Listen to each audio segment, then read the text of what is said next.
부터 20년도 더 되었던 이야기라 조금은 가물가물하지만 최대한 기억을 살려보았습니다. 저는 그 당시에 나름대로 학벌도 괜찮았었고 사업을 하시는 아버지 덕분에 항상 풍족한 삶을 살고 있었을 때였습니다.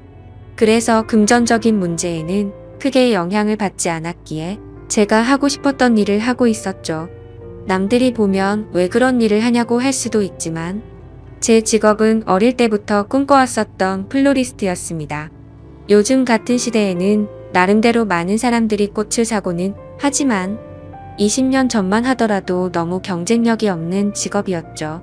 하지만 저는 어릴 때부터 남들과는 유별나게 달리 꽃을 너무 사랑했었습니다. 그리고 단순히 꽃을 파는 사람이 되고 싶었던 게 아니었어요. 꽃이라는 식물에 대한 지식들을 사람들에게 알려주고 싶었고 예술적으로 다가가서 꽃을 디자인하는 그런 사람이 되고 싶었습니다. 아무튼 그렇게 철없이 시작했던 꽃가게는 부모님의 지원 아래에서 시작되었죠. 하지만 어느 정도 잘 되기는 어렵단 걸 알았지만 생각보다 더 처참했었네요. 장사도 잘 되지 않자 자꾸만 부모님께 손을 벌리게 되자 마음이 많이 지쳐갔습니다. 그러던 어느 날이었습니다. 왠지 꽃집에는 어울리지 않을 법한 건장한 남자분께서 들어오셨죠. 저는 반가운 마음에 환하게 웃으면서 어떤 꽃을 찾으세요? 라고 물어봤습니다. 그러자 그 남자분은 쭈뼛대시더니 손가락으로 빨강색 튤립을 가리키더라고요. 빨강색 튤립의 꽃말은 영원한 사랑을 고백하는 뜻이 담겨져 있었기에 요즘 같은 세상에 이렇게 로맨틱한 남자가 다 있구나 싶었었죠. 그렇게 그 남자분을 보내면서 예쁜 사랑하시길 바랄게요 라고 말했습니다. 그 남자분은 엄청 당황해하며 인사를 하고는 재빨리 나가버렸었죠. 그런데 다음 날에도 그 손님은 어김없이 찾아오더군요.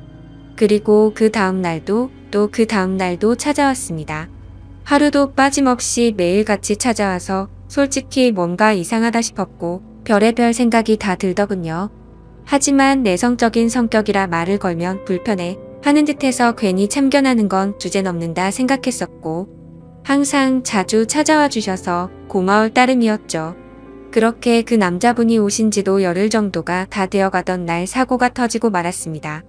여자 혼자서 영업하던 가게라서 항상 위험에 노출되어 있었지만 그때는 철이 없어서인지 겁도 없이 그런 걱정은 딱히 하지 않았죠. 처음 보는 남자가 들어오더니 갑자기 돌변하더니 당장 돈을 다 꺼내라고 협박을 한 거였죠. 살면서 처음 마주하는 강도였습니다. 저는 순간적으로 너무 무서워서 펑펑 울어버리면서 강도가 시키는 대로 돈을 다 꺼내서 전해줬습니다. 그렇게 뒤돌아서서 나가는가 싶었는데 갑자기 문 쪽으로 다가가더니 문을 잠궈버리더군요. 순간적으로 나 정말 큰일 났다 싶었고 제발 살려주세요 라고 소리를 질러댔습니다. 하지만 강도놈은 비열하게 웃으면서 제게 다가오고 있었고 저는 벌벌 떨고 있었습니다. 그런데 그때 때마침 유리창이 와장창 깨지는 소리가 들렸습니다. 저는 무슨 일인가 궁금했지만 무서운 나머지 차마 고개를 들 수가 없었습니다. 소리를 들어보면 누군가가 유리창을 깨고 들어와서 강도와 몸싸움을 벌여가면서 욕을 해대더라고요. 그렇게 몇 분이 흘렀던 것 같습니다. 펑펑 울고 있는데 주변의 소리가 조용해지더니 저에게 놀라서 덜덜 떨리는 목소리로 물었습니다. 괜찮아요? 어디 다친 곳 없어요? 저는 익숙한 그 목소리에 천천히 고개를 들었습니다. 얼굴을 보는데 저희 가게에 자주 오던 바로 그 남자분이었죠. 하지만 고마운 것도 고마운 거지만 상태가 심각해 보였습니다. 얼굴은 퉁퉁 부어서 엉망진창이었고 옷에 피가 계속해서 나오고 있더라고요. 저는 깜짝 놀래서 곧장 구급차를 불렀고 응급수술을 해서 큰 위기는 모면하게 되었습니다. 수술이 끝나고 한참이 지난 뒤에 그 남자분은 눈을 떴습니다. 그러면서 하는 첫마디가 황당했었죠. 응급수술까지 할 정도로 크게 다친 사람이 저를 보자마자 어디 다친 데 없냐고 하더군요. 그 말에 저는 누가 누굴 걱정해야 하는지 모르겠다며 저도 모르게 또 눈물이 났죠. 그러자 남자분은 제 어깨를 토닥여주면서 울지 말라고 하더라고요. 그런 모습을 보고 온기를 느끼자 전에는 못 느꼈던 감정들이 생겨났고 심장이 정신없이 뛰기 시작했습니다. 하지만 이 남자분은 여자친구가 있는 사람인데 이건 아니다 싶었고 저는 얼른 몸을 떼어내면서 말했습니다. 아무리 그래도 그렇지 여자친구도 있는 분이 이러시면 어떡하냐고 했죠. 그러자 남자분은 황당하다는 듯이 제가 여자친구가 있다고요? 라고 되묻더군요. 여자친구가 있어서 항상 그렇게 꽃을 사가셨던 거 아니에요? 물었습니다. 남자분은 아픈 소리를 흐느끼며 웃더라고요. 혹시 주변에서 눈치 없다는 소리 안 하시나 봐요? 라고 하더라고요. 알고 보니 그 남자분은 우연히 저희 꽃집 앞으로 지나가게 되었고 저를 처음 보는 순간 사랑에 빠졌다더군요. 그래서 눈앞에 아른거려서 며칠을 지켜보다가 용기를 내서 가게로 들어왔던 거죠. 그럼 저에게 고백하려고 튤립도 샀던 거냐고 물었습니다. 그러자 남자분은 꽃은 살면서 처음 사봤고 꽃에 꽃말이란 게 있다는 것도 처음 알게 된 거라고 하더라고요. 그러면서 마침 골랐던 꽃이 사랑의 고백이라니 너무 신기했다고 하더군요. 그렇게 저와 그 남자분은 자연스럽게 서로의 마음을 알게 되었고 저희는 평생 동안 기다려오던 상대를 만난 듯이 나날이 사랑이 깊어졌습니다. 퇴원을 할 때까지는 제가 항상 병원에 가서 알콩달콩 사랑을 키워나갔고 퇴원을 하고부터는 일이 끝나면 항상 저희 가게로 와서 사랑을 키워나갔었죠. 그러다가 남자분은 조심스럽게 제게 말을 꺼냈습니다. 사실 우리가 아무런 조건도 따지지 않고 사랑에 빠져버렸지만 자신은 남들이 보기에는 별 볼 일 없는 직업을 가졌다고 말하더군요. 저는 솔직히 그런 건 전혀 상관없었기에 상관없다고 말하며 무슨 일을 하는데요? 라고 물었습니다. 그러자 건설업을 공부하고는 있는데 지금은 그런 꿈을 키워가면서 일용직으로 노가다를 한다고 하더라고요. 사실 평범한 직업은 아니었기에 호기심이 생기긴 했지만 그게 문제가 되는 건가 싶었습니다. 저는 직업에 귀천이 어딨겠냐며 저도 이렇게 적자 보면서 일을 하는데 나보다는 낫지 않냐며 웃었죠. 우리는 그렇게 예쁜 사랑을 키워나가게 되었고 정말 생각하지도 못한 상황이 생겨버리고 말았습니다. 그건 바로 저희 부모님이셨습니다. 남자친구와 2년간의 연애를 하다가 평생 가약을 맺기로 하였고 부모님에게 소개를 시켜주기 위해서 말을 꺼냈는데 남자친구에 대해서 이야기를 해주니 정말 불같이 화를 내시더라고요. 저는 제 남자친구를 사랑했기에 직업도 능력도 다 필요 없다고 하지만 저희 부모님은 저를 금이야 오기야 열심히 키워주셨고 돈도 안 되는 제 직업에 대해서도 저를 위해서 응원해주시면서 경제적인 지원도 아끼지 않으셨습니다. 하지만 그런 딸에게 능력도 없고 앞날이 막막한 노가다 하는 남자라니 가당치도 않으셨던 거죠. 그날부터 정말 울어도 보고 빌어도 보고 끊임없이 애원했습니다. 부모님의 생전 처음 보는 단호한 모습에 너무 슬펐고 원망스러웠습니다. 결국 저는 어쩔 수 없이 부모님을 등지고 남자친구를 선택하기로 마음을 먹었습니다. 남자친구도 그렇게까지 해서 부모님과 연락이 끊겨버리면 후회하지 않겠냐며 제 마음을 돌리려고 많이 애를 썼습니다. 하지만 저희가 상황이 나아지고 아이도 낳아서 예쁘게 사는 모습을 보면 용서를 해주실 거라 생각했고 또 그렇게 하자고 오히려 제가 남편을 설득하게 되었습니다. 오랜 상의 끝에 남자친구는 얼른 빨리 성공해서 행복하게 해주겠다고 말했고 저희는 결혼식은 생략한 채로 혼인신고를 하게 되었습니다. 처음에는 부부가 되어서 너무 행복했습니다. 매일 같이 붙어 있을 수 있어서 좋았고 떨어지지 않아도 되어서 좋았죠. 하지만 이상과 현실은 생각처럼 녹록지가 않더라고요. 부모님의 지원이 끊기게 되자 꽃집에서 생기는 적자는 도저히 감당이 되지 않았습니다. 남편이 열심히 일해서 번 돈을 밑 빠진 독에 물 붓는 짓을 할 수는 없었기에 저는 제 직업을 포기하려고 마음을 먹었습니다.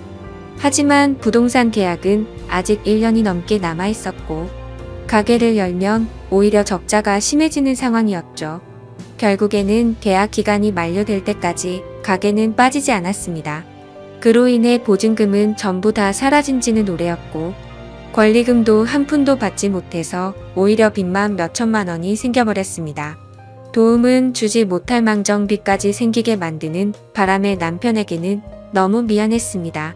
그래서 결국 저도 빚이라도 갚는 게 최우선이다 싶어서 무작정 아르바이트 자리를 구하고 다녔고, 결국에는 오전에는 홀서빙을 했고 저녁에는 주방 보조로 일을 하게 되었죠. 돈이라는 게 이렇게 벌기 어렵구나라는 걸 너무 절실하게 깨닫게 되었습니다.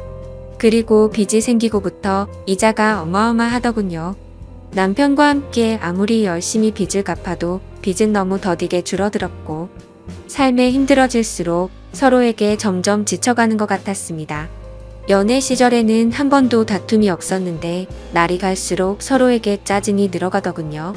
아무튼 그렇게 악순환이 반복되던 어느 날, 저희 부부에게는 더 큰 문제가 생기고 말았습니다. 자꾸만 소화가 안 되고 배가 더부룩했는데 저는 결국 쓰러지고 응급차에 실려 가버리게 됐던 거죠. 참 많이 암담했습니다. 사람이 많이 힘들다 보니 아픈 걱정보다도 돈 걱정이 앞서더군요. 경제적으로 어렵다 보니 보험은 이미 해지가 됐던 상황이었고, 혹시나 큰 병이 아닐까 걱정이 이만저만이 아니었습니다. 하지만 슬픈 예감은 왜 틀리지 않는 걸까요? 의사 선생님은 검사 결과를 보더니 당장 입원해서 수술부터 하셔야겠다고 말하더군요. 지금 위쪽에 암이 발견됐는데 생각보다 크게 전이 되지는 않았는데, 시간이 가면 갈수록 너무 위험한 상태라서 당장 수술 날짜를 잡아야 한다고 했습니다. 왜 한순간에 모든 게 엉망진창이 된 건지 너무 서러워서 펑펑 울었습니다. 남편도 아무 말 없이 고개를 숙이고 있었고, 그런 모습을 보는데 남편이 원망스러웠죠. 제가 선택하고 설득해놓고는 결국에 저는 남편 탓을 하고 있었던 거죠.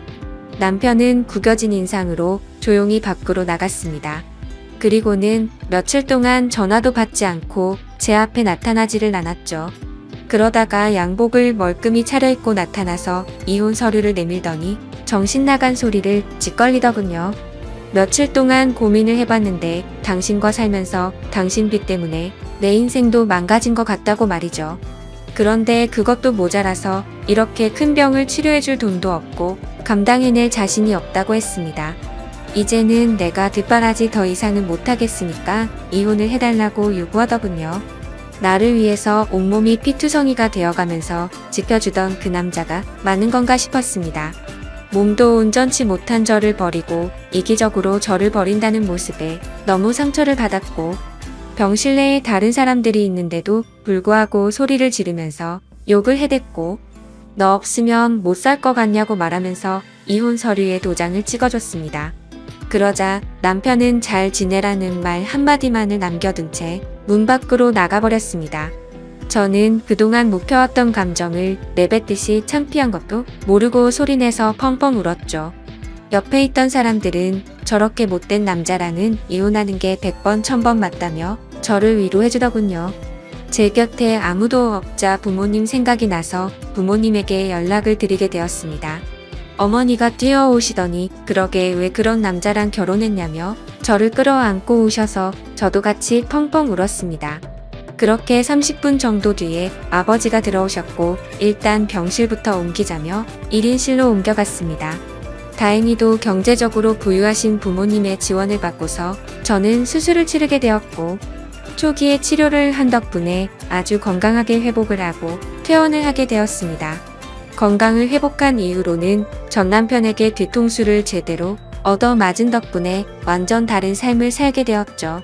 예전처럼 순둥순둥한 성격의 여자가 아니라 그 어떤 사람보다도 독할 정도로 정말 열심히 살게 되었습니다. 순진하게 꿈꾸던 꽃집에 대한 미련은 버린 채로 아버지와 상의 끝에 사업을 이어받기 위해서 회사로 출근을 하기 시작했죠. 아버지는 그 당시에 누구나 이름만 들으면 알 수 있을 만큼의 사업을 운영하고 계셨고, 몇 년 동안은 순탄하게 회사가 고속 성장을 이뤄나가고 있었습니다. 하지만 그런 행복한 일들도 오래가지는 못하였죠. 매번 사업이 성공하다 보니 겁이 너무 없어졌고, 무리하게 사업을 키우다 보니 회사는 걷잡을 수 없이 무너지기 시작했습니다. 그때 절실하게 느껴졌습니다. 아무리 노력하더라도 인생은 한순간에 파탄날 수 있다는 걸 말이죠. 결국 투자자들의 빚 독촉에 시달려서 저희 가정은 풍비박산이 났습니다. 아버지는 너무 큰 좌절감으로 인해서 모든 연락을 끊은 채 사라지셨고, 어머니와 저는 조그마한 여관방에서 세상에 둘만 남겨진 기분으로 서로를 끌어안고 울었습니다. 인생에 대한 허무함의 모든 걸 다 포기하고 싶었지만 도저히 그럴 수는 없었습니다. 어머니와 저는 서로의 버팀목이 되어주면서 이대로 굶어 죽을 수는 없었기에 알바를 시작했습니다. 정말 최선을 다해서 열심히 살았던 것 같아요. 몇 년 동안을 단 하루도 쉬지 않고 일을 하게 됐고 모든 빚들을 다 청산하게 되었죠. 하지만 정말 너무 허무하게도 빚을 다 갚고 나서 몇 달이 지난 뒤 몇 년간 너무 무리를 하셨는지 제 어머니는 갑자기 일을 하던 중에 쓰러지게 되셨고, 최선을 다해서 소생시켜 보려고 했지만 결국에는 저를 혼자 두고서 세상을 떠나게 되셨습니다. 제 인생은 왜 이렇게 악몽 같은지 정말 너무 슬펐고 화가 났습니다. 결국 혼자서 어머니의 곁을 지키면서 장례식을 치르게 되었고, 무책임하고 이기적인 아버지는 그 소식도 알 수 없었기에 끝내 나타나지를 않으셨죠. 앞으로 세상을 어떻게 살아야 하는 건지 막막했습니다. 너무 좌절스럽고 힘들었지만 통장에는 1억이라는 돈이 있었습니다. 제 어머니의 생명보험금이 나왔던 거였죠. 정말 삶이 힘들었지만 예전에 제 암 수술을 할 때 보험이 없으면 너무 힘든 걸 잘 알았기에 어떻게든 보험은 잘 넣어두었기에 보험금을 받을 수 있었습니다. 이 돈으로 앞으로 어떻게 살아가야 할지 고민을 했습니다. 그래도 몇 년간 배워왔던 아버지의 사업을 다시 시작해보는 게 좋겠다 싶었습니다. 왜냐하면 그것 말고는 제가 할 수 있는 일이 전혀 없었기 때문이었죠.